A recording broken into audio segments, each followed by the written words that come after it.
A man stands in the crowd. He's wearing the bright yellow shirt of Brazil, and he is weeping. It is not the final whistle. It is not even halftime.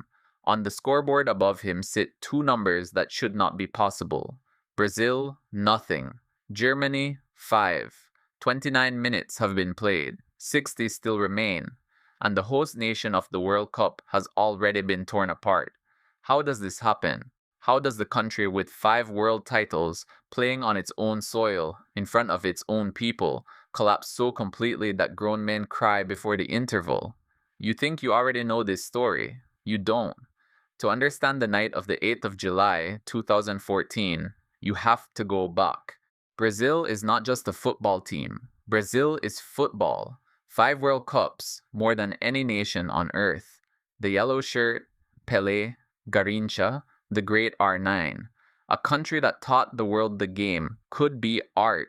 And in the summer of 2014, that country hosts the World Cup for the first time in 64 years. Hold on to that number, because the last time Brazil hosted the tournament, in 1950, something happened that the nation has never been allowed to forget. In the deciding match at the Maracanazo, before a crowd of nearly 200,000, Brazil needed only a draw against Uruguay. They lost 2-1. They called it the Maracanazo, a wound passed down through generations. So 2014 is meant to be the healing. The ghost finally buried. The trophy lifted on home soil at last, by the coach who had done it before, Luiz Felipe Scolari, the man who led Brazil to glory in 2002. And the dream rests on the shoulders of a 22-year-old named Neymar, the most gifted Brazilian of his generation, the face on every billboard, the hope of 200 million people. There is one more piece of history hanging over this night. The last time Brazil and Germany met at a World Cup was the 2002 final. Brazil won that one, 2-0, Ronaldo scoring both. So the memory says Brazil beats Germany when it matters most. The memory is about to be rewritten.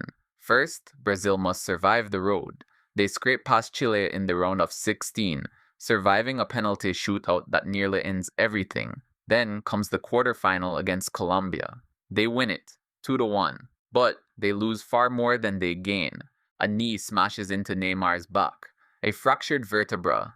His World Cup is over, and he is not the only one Brazil will be without. The captain, Thiago Silva, the rock at the heart of the defense, collects a yellow card in that same match. It is one too many. He is suspended for the semi-final. So Brazil walks out for the biggest night in a decade with no Neymar and no Thiago Silva. The armband passed instead to David Luiz. Their opponent is Germany, cold, patient, relentless, a team built brick by brick over 10 years for exactly a night like this. They had finished third at the last 2 World Cups, always close, never crowned. Now they arrive in Belo Horizonte starving, and the stage is the Estadio Mineirão, packed with almost 60,000 Brazilians who have come not to watch a match, but to witness a coronation. Listen to the anthem. When the music stops, the Brazilian fans do not. They roar on through the silence, voices breaking, a wall of yellow and green dragging their team forward. And for 10 minutes, it works. Brazil presses, Brazil attacks, the noise shakes the concrete. Then, Germany wins a corner. The 11th minute, the ball curls in, and Thomas Müller, standing utterly alone in a crowded 6-yard box, side-foots it past Julio Cesar. 1-0. A lapse, a bad moment. Nothing aside like Brazil cannot answer, or so everyone in that stadium still believes. What comes next has no equal in the entire history of the World Cup. The 23rd minute, Miroslav Klose forces a save, then stabs in the rebound, 2-0. And with that one goal, Klose passes Brazil's own Ronaldo to become the highest scorer in World Cup history, his 16th. Think about that cruelty. The record falls against the very nation that held it on their own soil, inside their own temple. Brazil are given no time to mourn the record, because 60 seconds later, it is 3. Toni Kroos drives a shot low into the corner, and the Mineirão goes silent. 2 minutes after that, it is 4. Kroos again. this time off a Brazilian mistake, a stolen ball, a quick exchange, a clean finish. The same man has scored twice inside 2 minutes. Can you picture standing there? Can you picture watching your dream die in real time, goal after goal, completely powerless to stop it? The 29th minute. Sami Khedira makes it 5. Germany have scored 4 goals in 7 minutes. The clock has not reached the half-hour mark, and the World Cup semi-final is already finished. And now comes the moment that breaks something in Brazilian football that has never fully mended. The crowd turns, not toward anger, toward something stranger and far sadder. As Germany begins to pass the ball around, the Brazilian supporters start to chant, "Ole, ole" on every German touch. They are cheering the enemy. They are mocking their own heroes, because the only thing left to do is laugh so they will not break down. And all around the stadium, thousands do both at the same time. Halftime comes like an act of mercy, 5-0. The players trudge off into a silence heavier than any jeer. Some supporters have already gone home. Others sit frozen, hands pressed to their mouths, staring at a scoreboard they still cannot accept is real. What is there to say in that dressing room? What words have ever been built for this? The second half brings no escape. Germany refuses to stop. In the 69th minute, the substitute André Schürrle turns the ball in. 6. 10 minutes later, the 79th. Schürrle again, hammering a shot high past Cesar. 7. 7-0 in a World Cup semi-final against Brazil in Brazil.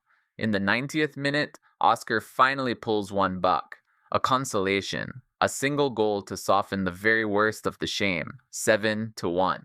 The whistle sounds on the most lopsided semi-final the World Cup has ever produced, beating even West Germany's 6-1 rout of Austria back in 1954. But the numbers only carry part of the weight. This is the heaviest defeat in Brazil's whole World Cup history. It is the first time Brazil have lost a competitive game on home ground since 1975. Almost 40 years of pride erased in a single evening. The German players do not gloat. They lift the men in yellow up off the grass. David Luiz, the stand-in captain, sobs and apologizes to a country, saying only that he had wanted to bring his people joy. 4 days later, Germany lift the World Cup. They beat Argentina 1-0 in the final at the Maracanazo, the very stadium where Brazil's heartbreak first began in 1950. Mario Götze scores the only goal, deep into extra time. The trophy leaves Brazilian soil in German hands. The redemption never arrives. And the country? The country mourns. Not the way you mourn a lost game, but the way you mourn a piece of who you are. For generations, the yellow shirt had meant joy, flair, the quiet certainty of greatness. After the 8th of July, 2014, it carries something else as well. Proof that even the masters of the beautiful game can shatter, and shatter completely, with the entire world watching. So go back to that man in the crowd. The one in the bright yellow shirt, weeping before halftime, surrounded by almost 60,000 others doing the same. He was not crying over 5 goals. He was not crying over a football match. He was crying because in 29 minutes, on the night his country was meant to touch heaven, he watched its legend come apart in front of everyone alive, and there was nothing at all that anyone could do to stop it.